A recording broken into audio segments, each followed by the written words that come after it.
चलिए पार्ट 2 के अंदर हम बात करने जा रहे हैं लेजर अकाउंट्स की।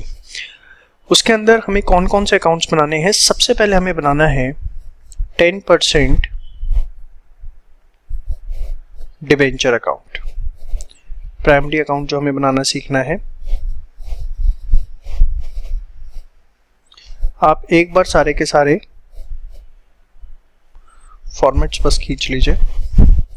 दूसरा अकाउंट जो इसके अंदर हमारा बनेगा दैट इज डिबेंचर रिडम्पशन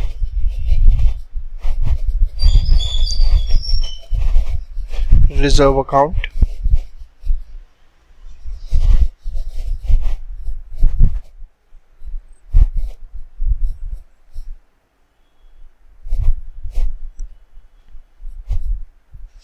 तीसरा अकाउंट जो हमें बनाना है डिबेंचर रिडम्पशन इन्वेस्टमेंट अकाउंट।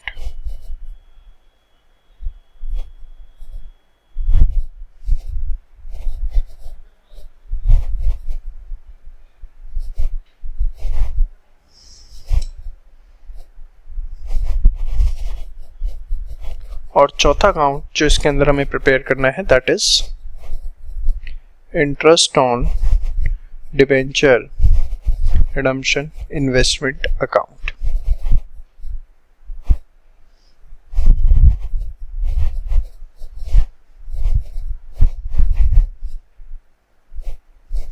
चलिए अब देखते हैं किस तरीके से क्या पोस्टिंग होगी। बहुत आसान है। सबसे पहले हमने 1/4/2015 को डिबेंचर इश्यू किए थे। Bank account debit to debenture application allotment और उसके बाद debenture application allotment to debenture. तो 2015 1 अप्रैल हमारी यहाँ पर एंट्री आ गई by the name of debenture application and allotment. कितने के डिबेंचर्स थे हमारे? 10 लाख रुपए के। उसके बाद 2015-16 में एट द एंड हमने डीआरआर बनाया था कितने का? 3 लाख रुपए का। 3 लाख रुपए का डीआरआर बनाया। 2016 31 मार्च हमने एसओपीएल से डीआरआर बनाया था, एसओपीएल टू डीआरआर।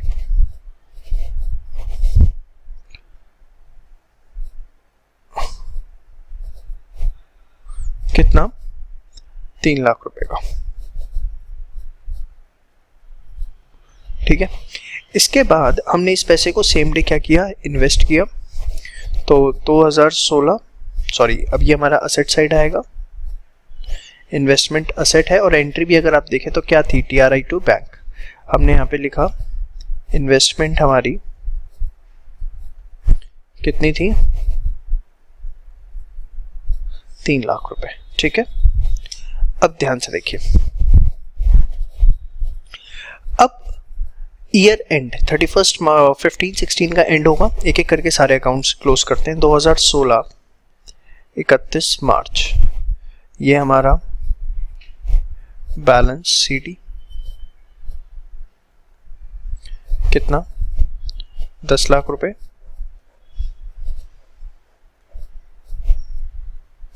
थोड़ा मैं शॉर्ट में लिख रहा हूँ क्योंकि स्पेस नहीं है, आप पूरा लिखेंगे। जो अगले साल के लिए आपके पास 2016 1 अप्रैल को क्या बन जाएगा? बैलेंस पीडी कितने का? 10 लाख का। डिबेंचर रिडम्पशन रिजर्व आपने बनाया 3 लाख रुपए का, ये भी क्लोज हो जाएगा 2016 31 मार्च बैलेंस सीडी 3 लाख रुपए। और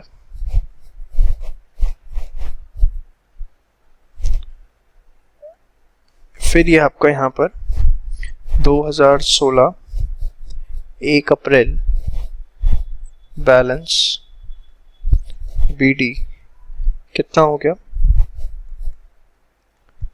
3 लाख रुपीस। ठीक है। और उसके बाद सेम में इन्वेस्टमेंट अकाउंट के अंदर 2016 31 मार्च बैलेंस सीडी 3 लाख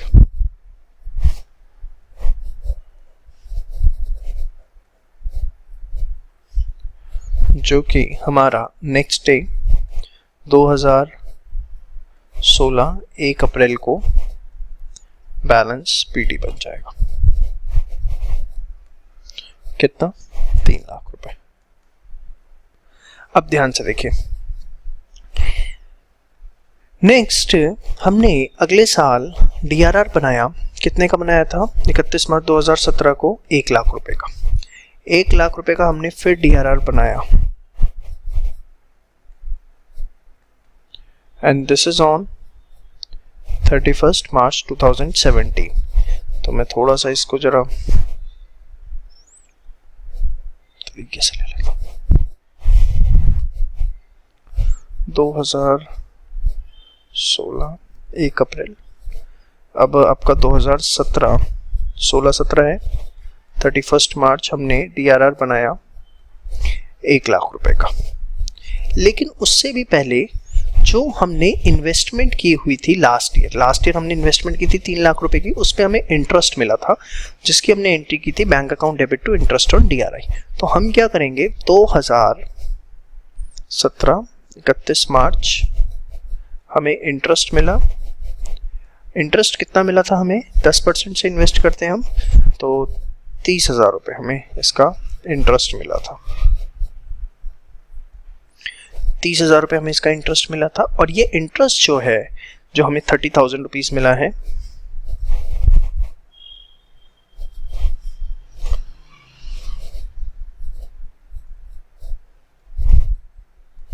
हम कहाँ ट्रांसफर कर देते हैं? ये हमारा ट्रांसफर होता है डीआरआर अकाउंट में। उसकी एंट्री क्या होती है? Interest on DRI debit to DRR. तो इंटरेस्ट ऑन डीआरआई डेबिट होगा सेम डे, और ये बैलेंस आपका कहाँ जाएगा? डीआरआर अकाउंट में। कितना? 30,000 रुपये। ठीक है। और डीआरआर अकाउंट में क्रेडिट साइड यहाँ पर 31 मार्च को again interest on debenture redemption investment कितना आ जाएगा आपका? 30,000 रुपये। होपफुली यहाँ तक आपको कोई डाउट नहीं। अब जो हमने 1 लाख रुपए का डीआरआर बनाया है, दिस विल बी री इन्वेस्टेड। मैं नॉन क्यूमुलेटिव बेसिस पे मान के चलता हूँ, तो हमने अगर नॉन क्यूमुलेटिव बेसिस लिया तो हमारी इस साल 1 लाख रुपए की इन्वेस्टमेंट और हो जाएगी, और क्यूमुलेटिव मानता तो 1,30,000। Very good. तो ये हमारा आया इन्वेस्टमेंट 2017 31 मार्च को।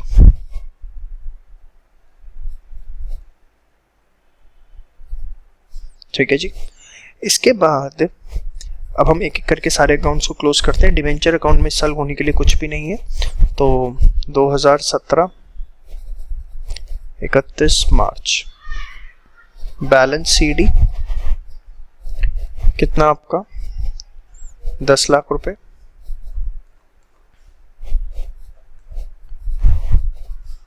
जो कि 2017 1 अप्रैल को बैलेंस पीडी बन जाएगा। यस और नो? इसको फिर हम तो यहाँ पर क्लोज करते हैं 2017, देखते हैं कितना बैलेंस है 31 मार्च बैलेंस सीडी 4,30,000 4,30,000 4,30,000। उसके बाद यहाँ पर 2017 31 मार्च बैलेंस सीडी कितना आ गया आपका? 4 लाख रुपए। ठीक है, 4 लाख। अब हम बात करते हैं अगले साल की।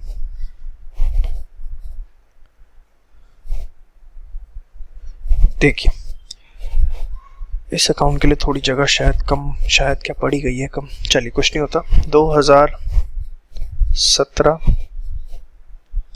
1 अप्रैल बैलेंस पीडी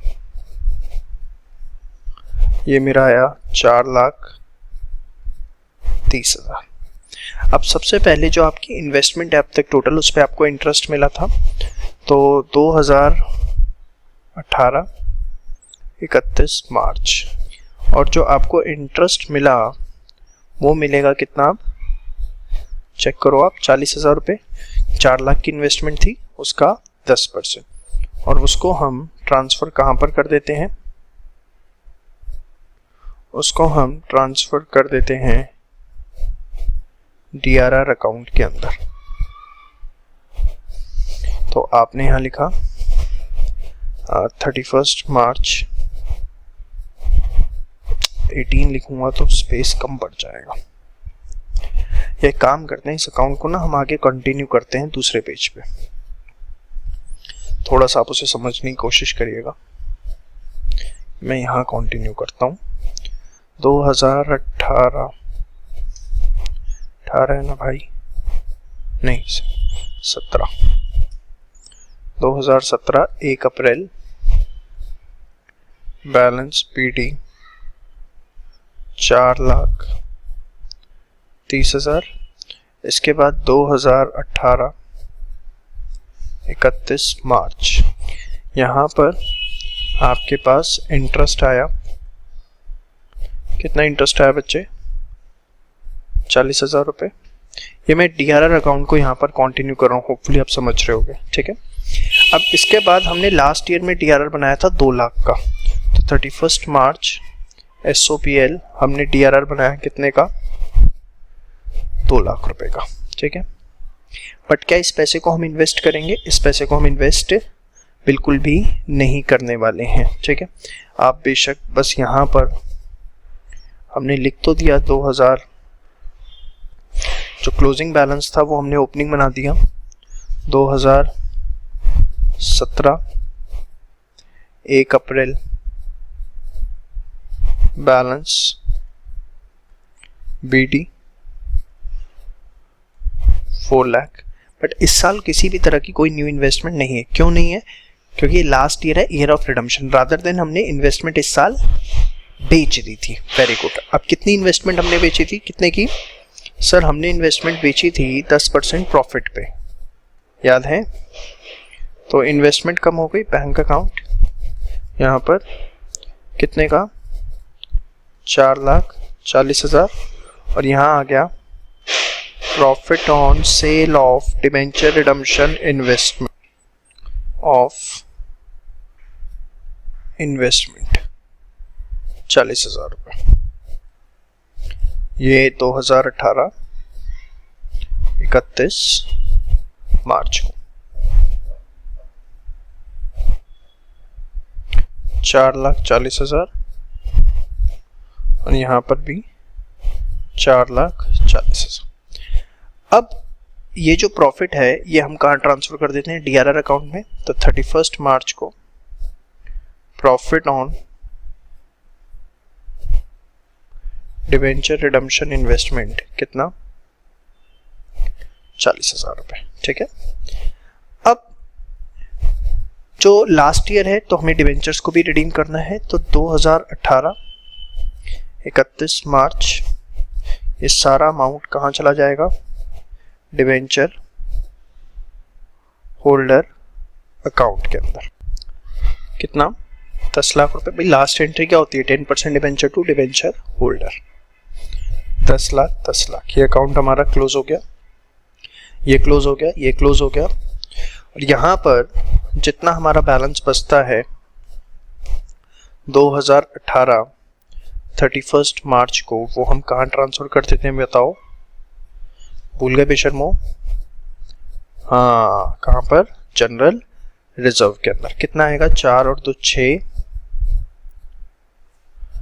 680, 7,10,000 रुपए, ठीक है। 7,10,000 रुपए हमारा कहाँ चला गया, जनरल रिजर्व के अंदर, जो भी इस अकाउंट के अंदर बैलेंस है। तो आपने देखा हमने 4 अकाउंट बनाए, कौन कौन से, 10% debenture, DRR, 10 debenture redemption investment और इंटरेस्ट ऑन DRI। ये आपके मेन 4 अकाउंट्स हैं जो इसके अंदर बनने हैं। चलिए अब प्रॉब्लम आती है कि एग्जाम में क्वेश्चन आएगा तो हमें किस तरीके से करना है। यहाँ पर तो आपने बता दिया कि सर DRR जो है आपको इतना इतना बनाना था, बट एग्जाम में अगर गिवन नहीं है तो सर हमें क्या करना है। देखिए एग्जामिनेशन पॉइंट ऑफ व्यू से बता रहा हूं, इफ क्वेश्चन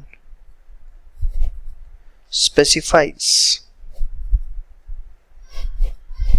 redemption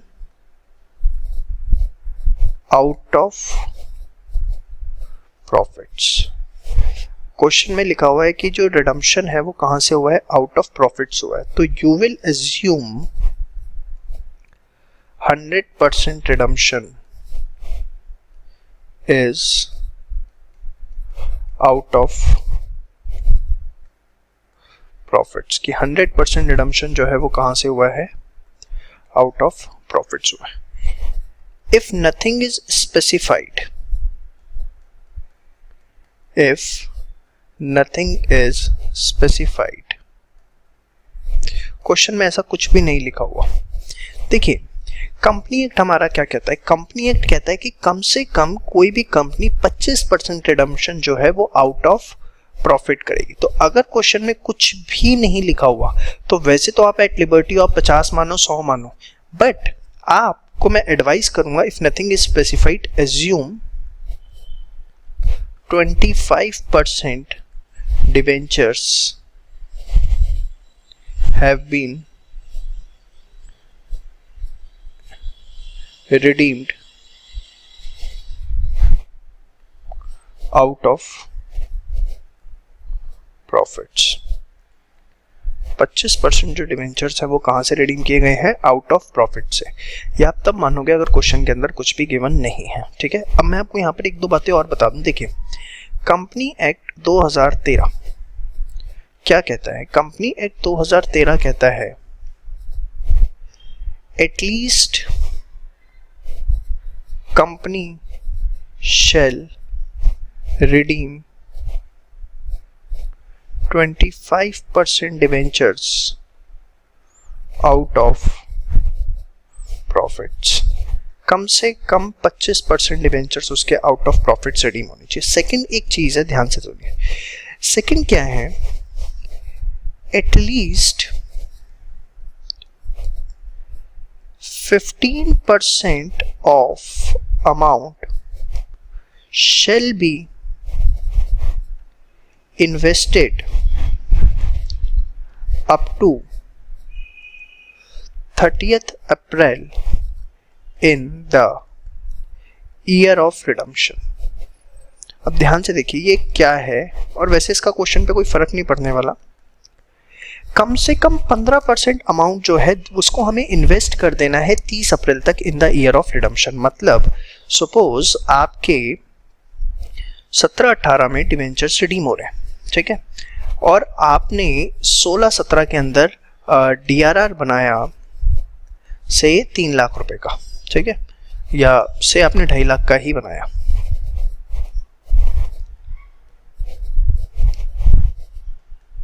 ठीक है, और आपके डिवेंचर्स थे 10 लाख के।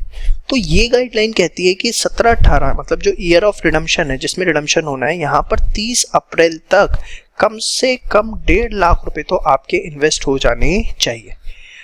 इस गाइडलाइन का क्वेश्चन पे हमारे कोई भी फर्क नहीं पड़ेगा किसी भी तरीके से। क्यों?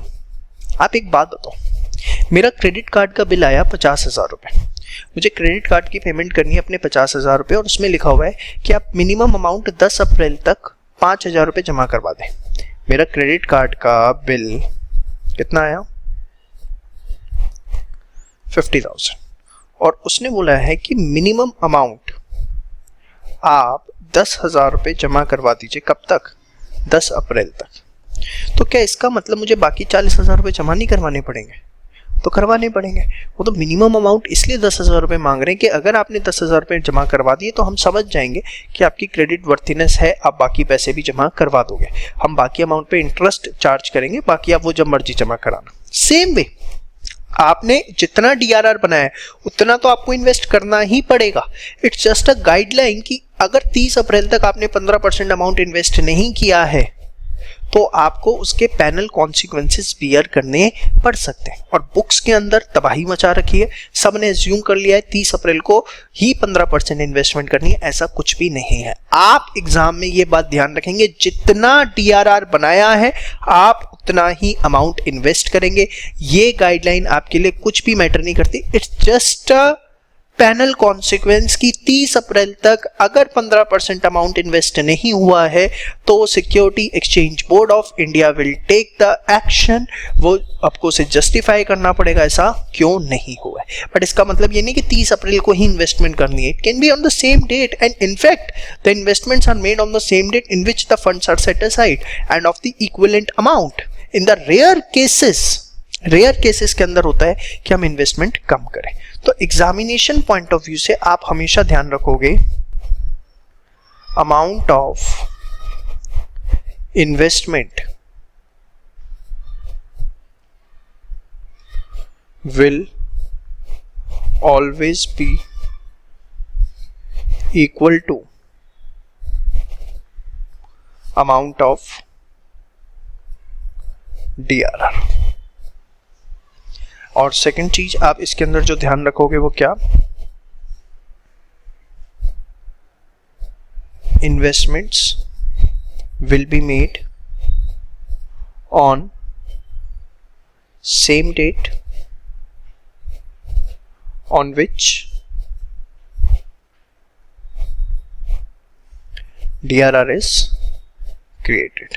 अगर क्वेश्चन में नहीं लिखा हुआ तो आप हमेशा यही करोगे और क्या मानोगे इन्वेस्टमेंट्स को, non cumulative investments will B assumed. जब तक क्वेश्चन में खुद कुछ नहीं लिखा हुआ आप उसे क्यूमुलेटिव नहीं मानो ना, आप उसे क्या मानोगे, नॉन क्यूमुलेटिव। ये तीन बातें आपको हमेशा याद रखनी है और क्वेश्चन के अंदर वर्किंग नोट के अंदर लिखकर भी आनी है।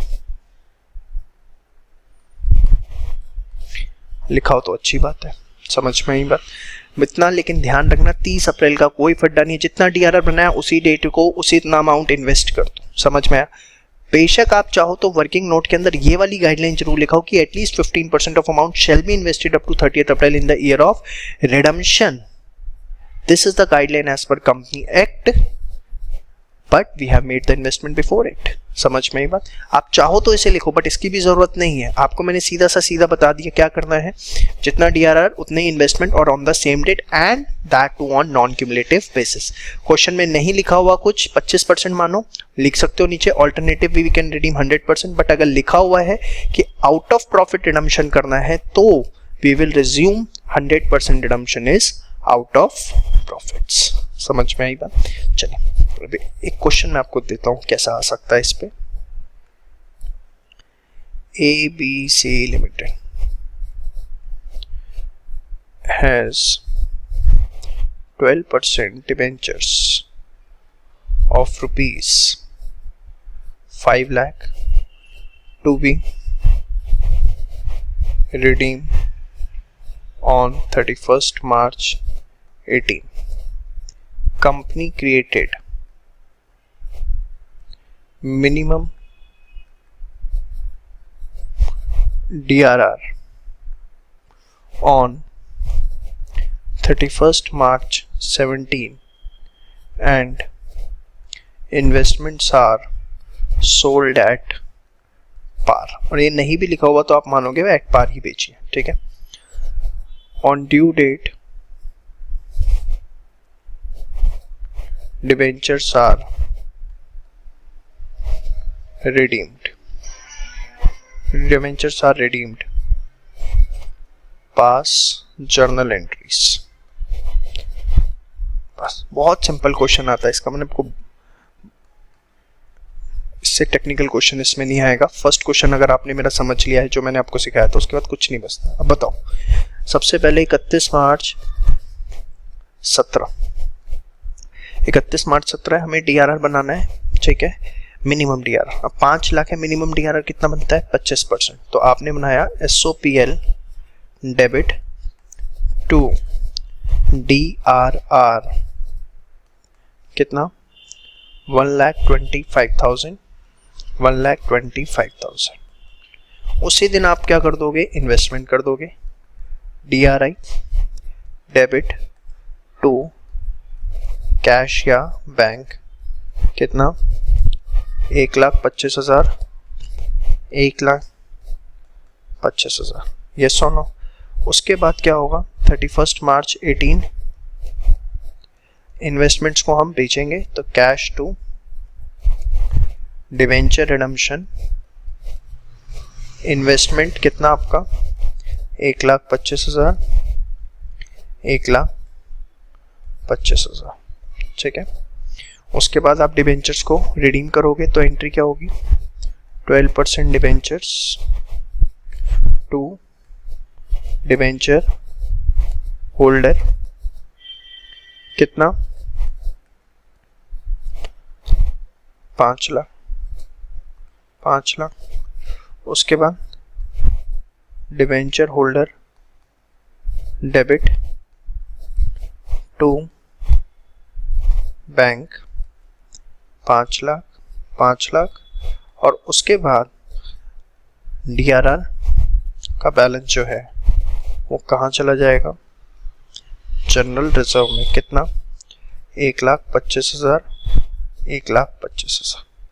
अब आपकी बुक्स के अंदर क्या किया होता है, ये जो मैंने इन्वेस्टमेंट 100% करी है, ये 15% की होती है, और वो भी 30 अप्रैल को, जो कि एकदम गलत है। प्लीज उसको मत करना, समझ में आई बात। आप यहाँ नीचे नोट लिख दोगे जरूर, assuming investments are made on same date on which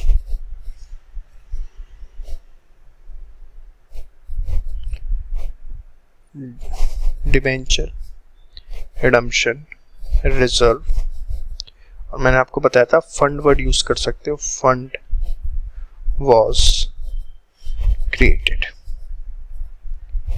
ठीक है, ये आप लिखोगे, बस खत्म कहानी। समझ में आया? इससे ज़्यादा आपको कुछ नहीं, कोई दिमाग नहीं लगाना। 4 बुक्स देखोगे तो सिर्फ कंफ्यूज होगे। जो कॉन्सेप्ट था वो मैंने आपको लिटरली बता दिया है। समझ में आई बात? Thank you so much.